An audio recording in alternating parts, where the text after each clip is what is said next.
Hello and welcome all. Myself Neetu Gupta from NLSIU Bangalore. In this session, I am going to discuss legal reasoning and we were discussing about the constitutional law. So we are going to discuss problem-based questions on constitution. तो सबसे पहले आपको principal दिया जाएगा, facts दिए जाएंगे, analyse करो दोनों को and then you have to give your answer. So see what is question number 7 का लीगल प्रिंसिपल क्या है। Right to carry on any occupation, trade और business is a fundamental right under Indian constitution. Is it clear? तो ये आपका article 19 के under fundamental right है कि आप किसी भी तरह का ऑक्यूपेशन, ट्रेड, बिजनेस कैरी कर सकते हो। बट प्लीज़ डू रिमेंबर कि जो आप ऑक्यूपेशन, ट्रेड, बिजनेस कैरी कर रहे हो वो लॉफुल होना चाहिए। State is under an obligation under the directive principles of state policy to organize cultural and animal husbandry on scientific lines and towards that goal take steps to prohibit cow slaughter. Is it clear? तो अब आपको यहाँ पे article 19 का दिया गया है fundamental right और आपको ये भी कहा गया है regarding the directive principle of state policy. Is it clear? तो वहाँ पे स्टेट की क्या ड्यूटी है कि वो एग्रीकल्चर और है एनिमल हस्बेंड्री को ऑर्गेनाइज करेंगे साइंटिफिक लाइंस पे और उनका गोल क्या है, काउ स्लॉटर को रोकना है। Is it clear? तो let us see the facts कि what are the facts of the case. Now state of Bihar passed a legislation totally prohibiting cow slaughter. Is it clear कि जो बिहार की स्टेट है उन्होंने एक लेजिस्लेशन, एक लॉ पास कर दिया जिसमें वो काउ स्लॉटर को टोटली प्रोहिबिट कर रहे हैं। Now X is a butcher trading in meat of all animals including cows. उन्होंने ये लेजिस्लेशन को चैलेंज किया कि ये वॉयलेटिव ऑफ फंडामेंटल राइट्स, क्योंकि हमारी फंडामेंटल राइट क्या कह रही है, you have right to carry on any trade, business और प्रोफेशन। Is it clear? तो उन्होंने ये लेजिस्लेशन चैलेंज किया as a violative of fundamental rights to carry his business. Now whether in the given facts क्या आपका जो उन्होंने business carry कर रहे हैं वो वॉयलेटिव है फंडामेंटल राइट्स का या नहीं है। So look at the options. First, state of Bihar cannot make a law taking away any fundamental right, such law is null and void. Is it so? क्या अब यहाँ पे देखो कि काउ स्लॉटर वो प्रोहिबिट कर रहे हैं तो it is for the benefit of the public. तो यहाँ पे ये है, उन्होंने फर्स्ट ऑप्शन में क्या दिया है कि state of Bihar can not make a law taking away any fundamental right. तो इस तरह से वो यहाँ पे कोई भी फंडामेंटल राइट नहीं ले रहे हैं, तो ये ऑप्शन आपका बिल्कुल गलत है। सेकेंड ऑप्शन क्या है, state can prohibit cow slaughter to organise animal husbandry on scientific lines. Third क्या है, right to carry on any occupation, trade और business, it is subject to reasonable restrictions. Banning cow slaughter is such a restriction to better animal husbandry production and is within the power of the state. Is it clear? तो second option आपका क्या कह रहा है कि state है वो cow slaughter को प्रोहिबिट कर सकता है एनिमल हस्बेंड्री को ऑर्गेनाइज करने के लिए। थर्ड ऑप्शन क्या कह रहा है कि right to carry on any occupation, trade, business, it is subject to reasonable restriction. तो लास्ट लेक्चर में मैंने आपको ये क्लियरली बताया था कि जो आपकी फंडामेंटल राइट्स हैं they are not absolute, they are subject to reasonable restrictions. Now banning cow slaughter is such a restriction to better animal husbandry production and is within the power of the state. तो अगर आप अब देखोगे आपका जो B option और C option दोनों correct हैं। Is it clear? Now you can not mark both the answers. Is it so? You cannot mark both the answer. You have to mark the one answer. So अब you have to see कि B और C में से better option क्या है। तो B और C में से आपका जो better option है that is C, क्योंकि वहाँ पे आपको अच्छे से reason दिया गया है कि जो right to carry on an occupation, trade और business it is subject to reasonable restriction और banning cow slaughter is such a restriction to better animal husbandry production and is within the power of the state. Next क्या है principal आपका, question number 8। Under the constitution nobody can be convicted twice for the same offence. Is it clear? Constitution के under कोई भी convict नहीं हो सकता है दो बारी। ये हमने आर्टिकल 20 में पढ़ा था, clause 2, that is double jeopardy. Is it clear? तो आर्टिकल 20 में हमने 3 चीज़ें पढ़ी थी। फर्स्ट पढ़ा था हमने x post facto law, second हमने पढ़ा था डबल जियोपैरिटी, जो कि ये प्रिंसिपल डबल जियोपैरिटी पे ही बेस्ड है कि nobody can be convicted twice for the same offence. और थर्ड हमने क्या पढ़ा था, self incrimination. Is it clear? कि किसी को भी कंपेल नहीं कर सकते कि अपने अगेंस्ट वो एविडेंस दें। So what are the facts of the case? Student of a college went on strike. Is it clear? जो student था college का वो strike पे चले गए students against the fee hike by college. Now student X है, a student X in the ensuing confusion assaulted a staff member and injured him grievously. For this offence he was rusticated from the college. Now subsequently the police arrested him and charge-sheeted him for causing grievous hurt. X pleads that he is being convicted for the same offence twice. Is it clear? देखो students हैं college के, वो strike पे गए हैं, क्यों? क्योंकि college वालों ने फ़ी हाइक कर दी है। तो अब यहाँ पे जब ये चल रहा था तो एक स्टूडेंट एक्स हैं, उनको काफ़ी कन्फ्यूजन चल रही थी, तो उस वजह से उन्होंने एक स्टाफ मेंबर को असॉल्ट किया, जिसकी वजह से उन स्टाफ मेंबर्स को बहुत ज़्यादा ग्रीवियसली ही वॉज इंजर्ड, और इस ऑफेंस के लिए इसको कॉलेज से निकाल दिया गया था। और उसके कॉलेज से निकालने के बाद पुलिस ने भी उनको अरेस्ट किया और उसके अगेंस्ट चार्जशीट की causing grievous hurt. Now X यहाँ पे प्लीड कर रहा है कि why he is being convicted for the same offence twice. पहले तो आप ये देखो, क्या यहाँ पे एक्स को कन्विक्ट किया गया है? क्योंकि कन्विक्ट कौन करता है? सिर्फ कोर्ट ही कन्विक्ट कर सकता है, नोबडी एल्स कैन कन्विक्ट। अगर उसको कॉलेज से निकाला गया है, रस्टिकेट किया गया है, it does not amount to conviction, क्योंकि वो कोर्ट ने नहीं रस्टिकेट किया, वो स्कूल अथॉरिटीज़ ने किया है।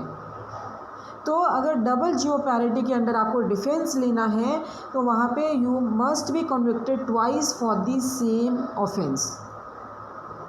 Is it clear? So let us see the options. X should not be punished twice for the same offense. This is unconstitutional. X has not committed an intentional crime. He should be acquitted, as rustication is itself enough punishment. Third, X cannot be plead double conviction as two authorities are different. Fourth, X is not yet convicted only as a court can convict, and rustication from the college does not amount to conviction. अब पहला option देखो, X should not be punished twice for the, this is unconstitutional। देखो ये unconstitutional नहीं है, ये constitutional है, but ये आंसर आपका ये इसमें नहीं है। एक्स हैज़ पहले क्योंकि ये अनकॉन्स्टिट्यूशनल तो है ही नहीं, twice for the same offence. X has not committed an intentional crime, he should be acquitted as rustication is itself enough punishment, no. Third, X can not be double conviction as two authorities are different, nothing like that. X is not yet convicted as only court can convict, and investigation from the college does not amount to conviction. So आपका answer क्या आएगा? D option आएगा। Is it clear? ये मैंने आपको explain कर दिया है कि क्यों डी क्यों आएगा। नेक्स्ट क्या है आपका क्वेश्चन नंबर 9, लीगल प्रिंसिपल देखिए। Under Indian constitution everybody should be equal before law. Is it clear? Constitution के अंडर वो क्या कह रहे हैं कि everybody should be equal before law. तो ये आपका आर्टिकल 14 में आपको बताया गया, equality before law and equal protection of laws के बारे में। Now look at the facts. Income tax act है वो क्या प्रोवाइड करता है कि जो जिनकी एनुअल इनकम 60,000 के ऊपर है, सॉरी 60,000 तक है, वो 10% इनकम टैक्स पे करेंगे। Is it clear? जिनकी एनुअल इनकम 60,000 तक है वो 10% इनकम टैक्स पे करेंगे, और जिनकी एनुअल इनकम 60,000 से ज़्यादा है वो कितना पे करेंगे? इनकम टैक्स 20% पे। Is it clear? और जिनकी जो सिटीज़न जिनकी एनुअल इनकम एक्सीड कर रही है 60,000 से, अब उन्होंने ये लेजिस्लेशन को चैलेंज किया, इनकम टैक्स एक्ट को चैलेंज किया, किस ग्राउंड पे? कि it is a violation of the principle of equality before law. Now whether such citizens will succeed और नॉट, क्या ये जो उन्होंने रूल बनाया है कि जिनकी इनकम 60,000 तक है वो 10% पे करेंगे, और जिनके अबव 60,000 है वो 20% पे करेंगे, तो वेदर दिस इज वायलेटिव और नॉट। रीजनिंग क्या है देखो, अब यहाँ पे देखो कि इज़ इट वायलेटिव और नॉट। तो यहाँ पे जैसे लेजिस्लेशन है, जैसे कि फाइनेंशियल लेजिस्लेशन है, इनकम टैक्स एक्ट, ये एक क्लासिफिकेशन कर सकते हैं पर्सनस के डिफरेंट इनकम ग्रुप्स के अकॉर्डिंग। तो ये जब वो कर सकते हैं तो ये वायलेटिव नहीं है of right to equality under article 14। So see the options. They will succeed because the law discriminates against the people who earn more than 60,000 per annum. Second, they will not succeed because the people who earn more than rupees 60,000 are not equal to the people who earns less than rupees 60,000. Third, they will not succeed because this law enables the government to equalize the income of all the people in the property. इसलिए तो आपका answer क्या आना चाहिए कि वो succeed नहीं करेंगे क्योंकि जो पीपल अर्न कर रहे हैं more than 60,000 they are not equal to the people who earn less than 60,000. Is it clear? Second is the option. Next क्या है? A law taking away fundamental right is unconstitutional. A law taking away fundamental right is unconstitutional. ठीक है, अगर आपका कोई ऐसा law है जो आपकी फंडामेंटल राइट को ले रहा है, फंडामेंटल राइट को वायलेट कर रहा है, then that law is unconstitutional. In previous session also I have told you that कि जो आपका कॉन्स्टिट्यूशन है वो कॉन्स्टिट्यूशन क्या है? सुप्रीम है. अगर कोई लॉ आपके कॉन्स्टिट्यूशन को वायलेट कर रहा है देन दैट इज़ अनकॉन्स्टिट्यूशनल. तो अगर कोई लॉ आपकी फंडामेंटल राइट को ले रहा है, फंडामेंटल राइट को वायलेट कर रहा है, वो अनकॉन्स्टिट्यूशनल है. नाउ फैक्ट्स क्या हैं? 44th अमेंडमेंट है जो कॉन्स्टिट्यूशन की, वो ऑफ द 44th अमेंडमेंट है कॉन्स्टिट्यूशन की, उन्होंने fundamental right to property remove कर दिया कॉन्स्टिट्यूशन से. क्या ये कॉन्स्टिट्यूशनल है या नहीं है? तो अब यहाँ पे देखो कि वेदर इट इज़ कॉन्स्टिट्यूशनल और नॉट, जो उन्होंने रिमूव किए. अब ये यहाँ पे अमेंडमेंट हुई है. नाउ कॉन्स्टिट्यूशनल अमेंडमेंट ये डिफरेंट है लॉ से. Is it clear? हमारा लीगल प्रिंसिपल क्या कहता है कि अगर कोई लॉ फंडामेंटल राइट ले रहा है वो अनकॉन्स्टिट्यूशनल है, लेकिन यहाँ पे कोई लॉ नहीं है, यहाँ पे कॉन्स्टिट्यूशन अमेंडमेंट हुई है और constitution amendment is different from the law. Is it clear? So हमें ये डिसाइड करना है कि ये जो रिमूव है कॉन्स्टिट्यूशनल है या नहीं. Is it clear? See the options. Yes, because right to property is not a fundamental as right to life. तो ऐसा ये कोई रीज़न नहीं है कि राइट टू प्रॉपर्टी फंडामेंटल नहीं है. Is it clear?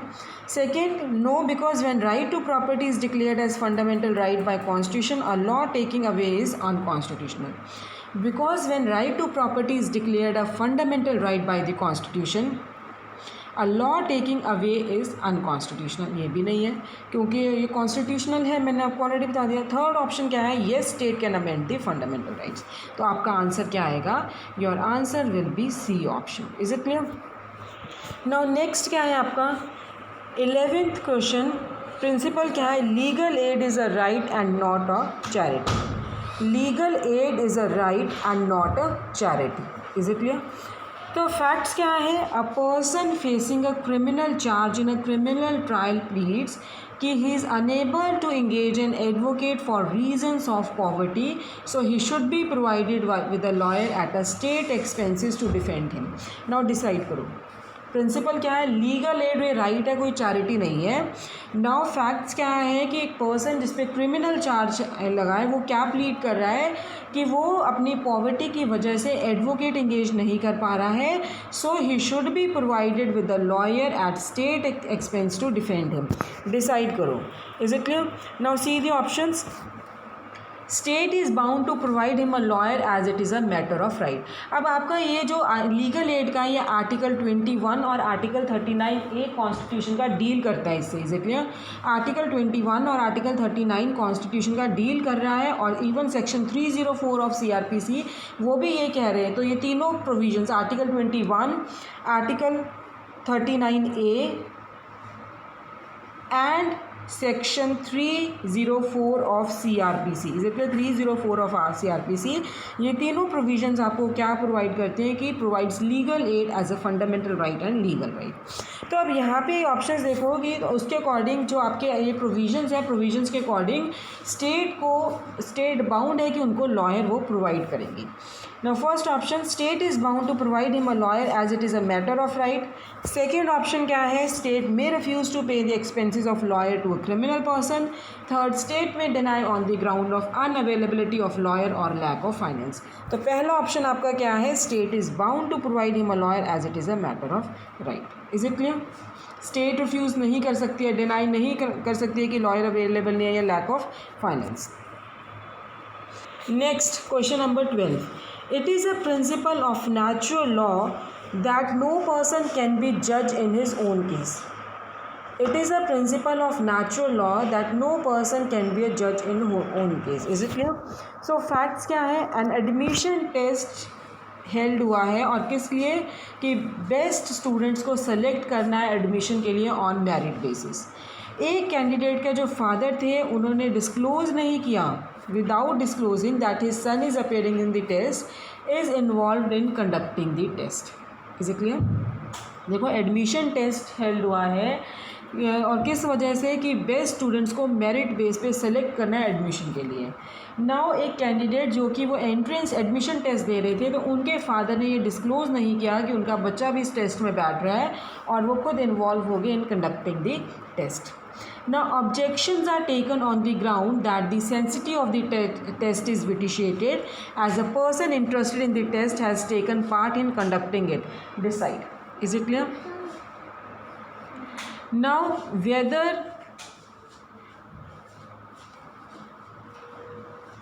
अब इसमें ये आ गया कि नो वन, वो जो एडमिशन टेस्ट है वो विटिशिएट हुआ है या नहीं हुआ, क्योंकि जो हमारे पास प्रिंसिपल है वो क्या कह रहे हैं? It is based on one maxim, और वो मैक्सिम क्या है? नेमो ज्यूडिस इन कॉजा सुआ. नेमो ज्यूडिस इन कॉजा सुआ जो कहता है कि नो पर्सन कैन बी जज इन हिज ओन केस. तो यहाँ पे तो एक तरह से वो अपने केस में जज हो रहे हैं क्योंकि उसके फादर इन्वॉल्व हो रहे हैं टेस्ट को कंडक्ट करने के लिए. Is it clear? So let us see the options. First option क्या? Test is valid because father of candidate is not a judge in this case. Second, admission test is vitiated because father is part of conducting the test and hence a position to affect the result. Third, objection not on sound ground.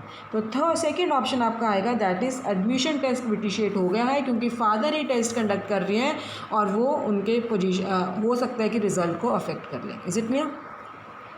Now next आपका question number 30 कि under the constitution, Indian constitution, everybody shall be equal before the law. Is it clear? अब ये फिर से आपका section 14 का आ गया और सेक्शन 14 क्या कहता है? सॉरी, आर्टिकल 14 क्या कहता है? Equality before law and equal protection of law. Now this is based on everybody shall be equal before law. What are the facts? Income tax happens. चलो ये आपको रिपीट है तो मैं एक बार क्विकली रिवाइज करवा दूँ. इनकम टैक्स एक्ट है, उन्होंने क्या प्रोवाइड किया है कि जिनकी एनुअल इनकम 60,000 तक है वो 10% इनकम टैक्स पे करेंगे और जिनकी इनकम एनुअल इनकम 60,000 से ज़्यादा है वो 20% इनकम टैक्स पे करेंगे. तो सिटीजन्स जिन्होंने एनुअल इनकम एक्सीड किया है, जिनका एक्सीड हुआ है 60,000 से ज़्यादा, उन्होंने ये लेजिस्लेशन को चैलेंज किया किस ग्राउंड पे? कि ये वायलेशन है principle of equality before law का. Is it clear? तो whether it is violation of principle of equality or law? No, it is not violative of equality before law क्योंकि जो people है who earn up to 60,000 and who above more than 60,000 they are not equal. Is it clear? So आपका जो answer आएगा इसमें वो second option आएगा, that is they will not succeed because people who earn more than rupees 60,000 are not equal to the people who earn less than 60,000. Is it clear guys? इसमें मैंने तीनों options नहीं पढ़े क्योंकि अभी हमने रिवाइज किया, ये रिपीट हो गया है क्वेश्चन आपका. Next, right. और वैसे भी राइट टू इक्वालिटी क्या है? Equal should be treated equally and unequal should be treated unequally. Is it clear? जो इक्वल है उनको इक्वल ट्रीट करना चाहिए, अनइक्वल को अनइक्वल. इक्वालिटी बिफोर लॉ का मीनिंग है equality under law. Is it clear?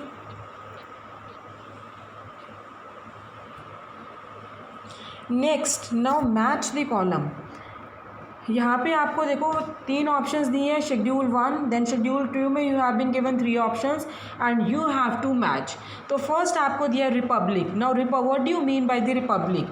Republic क्या होता है कि जो हेड होता है स्टेट का, he is the head of the state and is elected by the people. तो यहाँ पे देखो ऑप्शंस आपके फर्स्ट शेड्यूल में रिपब्लिक है, सेकंड शेड्यूल में ऑप्शंस देखो head of the state elected by the people. तो ये आपको ज़रूरत ही नहीं रीड करने की बिकॉज इट इज़ रिपब्लिक है, head of the state which is elected by the people. तो फर्स्ट का फर्स्ट ऑप्शन है. सेक्युलर क्या है? कि जहाँ पे कोई अपना रिलीजन नहीं है, स्टेट अपना रिलीजन रिकॉग्नाइज नहीं करे, there are various religion. So secular देखो state does not recognise any religion as religion of the state. तो इसका भी सेकंड है. और नाउ डेमोक्रेसी थर्ड ऑप्शन बच गया आपके पास. Government which gets authority from the will of people. Is it clear? So इसका आंसर फर्स्ट है. रिपीटिंग इट अगेन,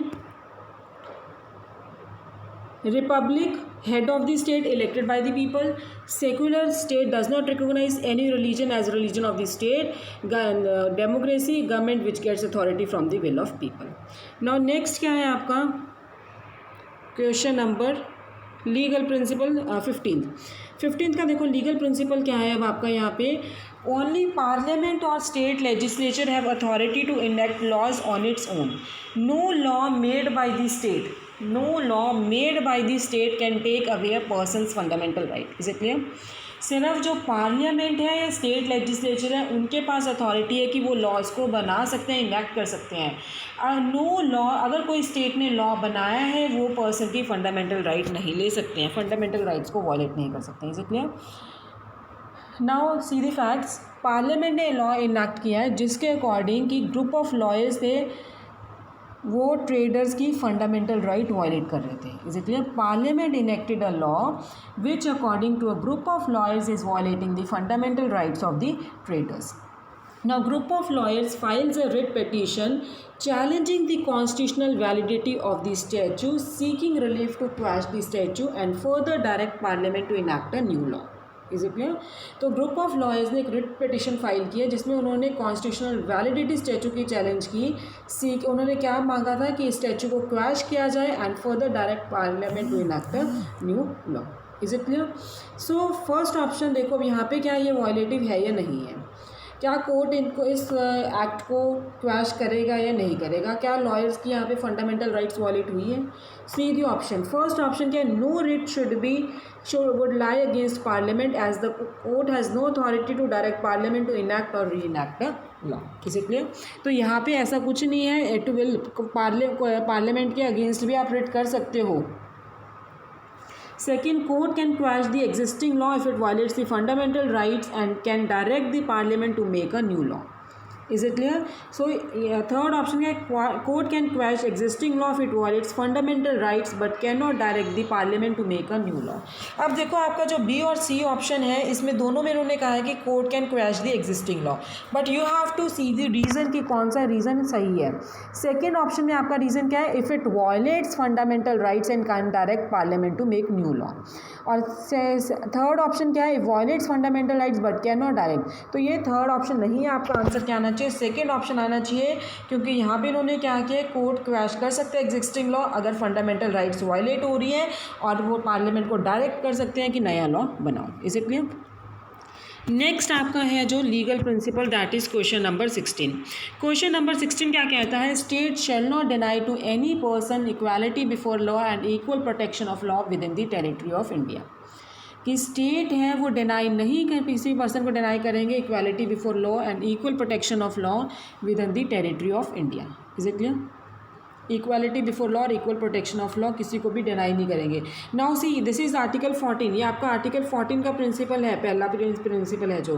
तो यहाँ पे अब एनी पर्सन आ रहा है, see word any person is being use, तो it means this section is applicable both to citizen as well as non citizen. Is it clear? कि जो इंडिया की टेरिटरी में जो लोग हैं, चाहे वो सिटीज़न है चाहे नॉन सिटीज़न है, उनको वो इक्वलिटी बिफोर लॉ और इक्वल प्रोटेक्शन ऑफ लॉ नहीं डिनाई करेंगे. सेकंड प्रिंसिपल क्या है, state shall not discriminate against any citizen on grounds of religion, race, sex, caste, place of birth और any of them. Is it clear?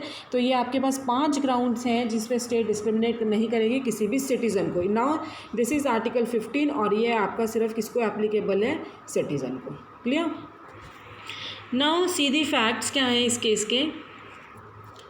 Government है जो राजस्थान की, उन्होंने क्या एक ऑर्डर पास किया है और वो ऑर्डर किसके रिगार्डिंग है कि शेड्यूल कास्ट, शेड्यूल ट्राइब और सोशली एजुकेशनली बैकवर्ड क्लासेस जिसमें कि मुस्लिम्स भी इंक्लूड है और वुमेंस की. Is it clear? Repeating it again, government, Rajasthan government ने एक ऑर्डर पास किया है जिसमें वो क्या प्रोवाइड कर रहे हैं, schedule caste, schedule tribe, socially educational backward classes including Muslims और वुमेंस के लिए रिजर्वेशन रखनी है. कहाँ पे? Institution of higher education. और उस हायर एजुकेशन इंस्टीट्यूशन में प्राइवेट एजुकेशनल इंस्टीट्यूशन भी इंक्लूड होंगे, प्रोवाइडेड के जो वो और ये है कि जो हायर एजुकेशन है, प्राइवेट एजुकेशनल इंस्टीट्यूशन है, दे आर एडेड और अनएडेड. Is it clear? चाहे वो स्टेट ने उनको एड किया है या नहीं किया, तब भी उनमें उन्होंने कहा है कि रिजर्वेशन होनी चाहिए इन क्लासेस के लिए। और शेड्यूल, अब इन्होंने परसेंटेज भी बता दिया कितनी कितनी परसेंटेज होनी चाहिए। शेड्यूल कास्ट के लिए 15%, शेड्यूल ट्राइब के लिए 7.5%, socially and educationally backward classes के लिए 27% इन्होंने बोला है, including Muslims. Is it clear? अब ये यहाँ पे क्वेश्चन आता है, क्या ये जो रिजर्वेशन पॉलिसी है ये वॉयलेटिव है गवर्नमेंट की या नहीं है? Is it clear? नाउ सी, अब यहाँ पे देखो आपको 4 ऑप्शंस दी गई हैं और नीचे आपको दिया गया इन 4 ऑप्शंस में से कौन सी ऑप्शंस करेक्ट हैं, फर्स्ट, सेकंड, थर्ड, फोर्थ, या कोई फर्स्ट और सेकंड और थर्ड और फोर्थ करेक्ट। तो हम देखते हैं। Now reservation policy of the government is violative of the principle of equality envisaged in the constitution. क्या अब ये रिजर्वेशन पॉलिसी वायलेटिव है, ये अनकॉन्स्टिट्यूशनल है? नो, बिल्कुल क्यों नहीं है? क्योंकि हमारा आर्टिकल 14 क्या कहता है, equal should be treated equally and unequal should be treated equally. तो आपकी ये वाली स्टेटमेंट गलत है। Second, reservation policy is unconstitutional because it is based on caste which is prohibited maker. No, here it is not because it is subject to, जो article 15 में कहा है कि आप रिजर्वेशन कर सकते हो, you can make a reservation for socially educationally backward classes के लिए आप कर सकते हो कि that they should not be any discrimination. Is it clear? तो ये अनकॉन्स्टिट्यूशनल नहीं है, ये भी आपकी गलत हो गई है। थर्ड क्या आ गया, reservation does not violative equality clause as it entails like should be treated like and unlike should be treated differently. Is it clear? ये आपकी स्टेटमेंट आर्टिकल 14 के अकॉर्डिंग बिल्कुल सही स्टेटमेंट है। Is it clear? Fourth statement क्या है, reservation does not violate equality clause as the constitution itself enables a state to make special provision for the advancement of socially and educationally backward classes of citizen or for scheduled caste and scheduled tribe। इस clear? ये violative नहीं है equality, क्योंकि constitution में कहा गया है कि state can they can make the special provision for advancement of social and educationally backward classes of citizen और schedule caste and schedule tribes. Is clear? तो ये दोनों स्टेटमेंट्स आपकी सही हैं ना। अगर आप ये थर्ड और फोर्थ स्टेटमेंट करेक्ट है, देखो ऑप्शंस में कौन सा आंसर आना चाहिए। First is correct, no, second, first and second both are correct, no, third is correct. तो आपका आंसर क्या है, फोर्थ ऑप्शन है, that is third and fourth statement are correct. Is it clear? Now next आपका है question number 17 और legal principle क्या है यहाँ पे, a person can not be punished twice for an offence. Double jeopardy आ गया, that is article 20 clause 2। Is it clear? Now सीधी फैक्ट्स क्या हैं, सिटीज़न है इंडिया का, जब वो एयरपोर्ट पे पहुंचा उन्होंने ये डिक्लेयर नहीं किया कि उनके पास गोल्ड है, वो अपने साथ गोल्ड लेके आए हैं। जब उनकी सर्च किया गया उनको, तो गोल्ड वहाँ से उनसे रिकवर हुआ और जो वो लेके आए थे इन कॉन्ट्रावेंशन ऑफ लॉ, कि लॉ हमारा क्या कहता है, इन लॉ को कॉन्ट्रावेंट करके वो गोल्ड लेके आए थे। कस्टम अथॉरिटीज़ ने वो गोल्ड को कॉन्फिस्केट कर लिया under the provisions of sea customs act. Now he was prosecuted under foreign exchange regulation act. पहले उसको कस्टम अथॉरिटीज़ ने उनका गोल्ड कॉन्फिस्केट कर लिया under the provision of sea custom act, उसके बाद उनको प्रोसिक्यूट किया गया under FERA, that is foreign exchange regulation act. Now he pleads that he has already been punished by the custom authorities by confiscation of gold, and prosecution under FERA is violative of fundamental right and which guarantees that no person shall be punished twice for the same offence decide। Is it clear? अब यहाँ पे क्या है कि वो person क्या कह रहा है, डिफेंस ले रहा है डबल जियो पैरिटी का, कि उसका ऑलरेडी कस्टम अथॉरिटीज़ ने उनका गोल्ड कॉन्फिस्केट कर लिया, ऑलरेडी वो पनिश हो गया है। Now why he is being punished under फेरा, उसको क्यों फेरा के अंडर प्रोसिक्यूट किया जा रहा है, जो कि वॉयलेटिव है फंडामेंटल राइट के, क्योंकि वो क्या कह रहे हैं कि no person can be punished twice for the same offence. Now whether that particular person जो सिटीज़न है इंडिया का वो सक्सीड होगा या नहीं होगा। देखो ही विल नॉट सक्सीड, क्योंकि वो उसको पनिशमेंट है, एक ही बार पनिशमेंट मिली है और that by a competent court of law. Is it clear? तो कन्विक्ट हमेशा कौन करता है, कोर्ट करता है, nobody else. Let us see the options. First option क्या है, he will not succeed as he has already, he would succeed as he has already been punished, नहीं उसको पनिशमेंट नहीं मिली थी। Second, he would not succeed as he was not punished in the first instance by a competent court of authority. Third option क्या है, custom authority should have prosecuted under FERA and sea custom act in one and the same prosecution. तो आपका answer क्या आएगा? B option will be the answer. He will not succeed as he was not punished in the first instance by a competent court of law. Is it clear? Now guys, I end up my lecture here. We'll discuss in the next session. Thank you.